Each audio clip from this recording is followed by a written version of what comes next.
ప్రస్తుతం వరల్డ్ వైడ్గా థియేటర్ల వద్ద దేవర ఫీవర్ జోరుగా కొనసాగుతోంది. దాదాపు 6 ఏళ్ల తర్వాత ఎన్టీఆర్ సోలోగా దేవర మూవీతో సెప్టెంబర్ 27న ప్రేక్షకుల ముందుకొచ్చారు.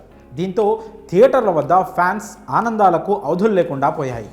అర్ధరాత్రి 1 గంటకే ప్రత్యేక షో స్టార్ట్ అయిపోవడంతో థియేటర్స్ వద్ద పండగ వాతావరణం నెలకొంది. పైగా ఎక్కడ చూసినా దేవర మూవీకి పాజిటివ్ టాక్ రావడంతో కలెక్షన్స్ పరంగా దేవర ఊచ కోత మొదలైంది. అయితే ఇలాంటి సమయంలో దేవర మూవీ ఆ ప్రాంతంలో రన్ టైంను తగ్గించారట. ఎన్టీఆర్ కొరటాల శివ కాంబినేషన్లో తెరకెక్కిన దేవర మూవీ భారీ అంచనాల నడుమ థియేటర్లలో రిలీజ్ అయిన విషయం తెలిసిందే.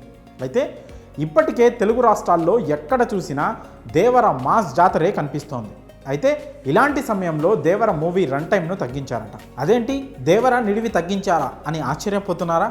కంగారు పడకండి, ఇది తెలుగులో కాదు, హిందీ వెర్షన్లో తగ్గించారట. ముఖ్యంగా తెలుగు వెర్షన్తో పోల్చితే 7 నిమిషాల ఎక్కువ నిడివితో దేవర సినిమా హిందీలో విడుదలైనట్లు తెలుస్తోంది. ఎందుకంటే తెలుగు నటీనటుల సోలో షాట్స్ తొలగించడంతో పాటు 1-2 సన్నివేశాలను ట్రిమ్ చేయడం వల్ల హిందీ వెర్షన్ నిడివి 7 నిమిషాలు తగ్గినట్లు సమాచారం అందుతోంది. ఇకపోతే తెలుగులో దేవర సినిమాను 2 గంటల 50 నిమిషాల రన్ టైంతో విడుదల చేయగా హిందీలో మాత్రం 2 గంటల 43 నిమిషాల రన్ టైంతో విడుదల చేయడం జరిగిందట. పైగా హిందీ ప్రేక్షకులకు రన్ టైం తక్కువ ఉండడం మంచిదేనని సినీ విశ్లేషకులు సైతం అభిప్రాయం వ్యక్తం చేస్తున్నారు. ఇదిలా ఉంటే దేవర సినిమాలో సైఫ్ అలీ ఖాన్ కీలక పాత్రలు నటించడం వల్ల ఈ సినిమాకు పెద్ద ఎత్తునే హిందీ ప్రేక్షకుల నుంచి స్పందన ఉంటుందని మేకర్స్ భావిస్తున్నారు. ఈ క్రమంలోనే దేవర సినిమా హిందీలో ఖచ్చితంగా 100 కోట్లకు మించి వసూళ్లు సాధిస్తుందని చాలామంది అభిప్రాయపడుతున్నారు.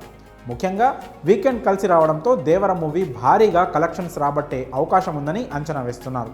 ఇదిలా ఉంటే దేవర మూవీలో ఎన్టీఆర్, జాన్వీ కపూర్తో పాటు సైఫ్ అలీ ఖాన్, శృతి మారతే, ప్రకాష్ రాజ్, శ్రీకాంత్, నైరాన్, అజయ్ తదితర నటీనటులు కీలక పాత్రల్లో నటించారు. ఇక ఈ సినిమాకు అనిరుద్ధ్ సంగీతం అందించిన విషయం తెలిసిందే. అలాగే కళ్యాణ్ రామ్, సుధాకర్ మిక్కిలినేని సంయుక్తంగా నిర్మించారు.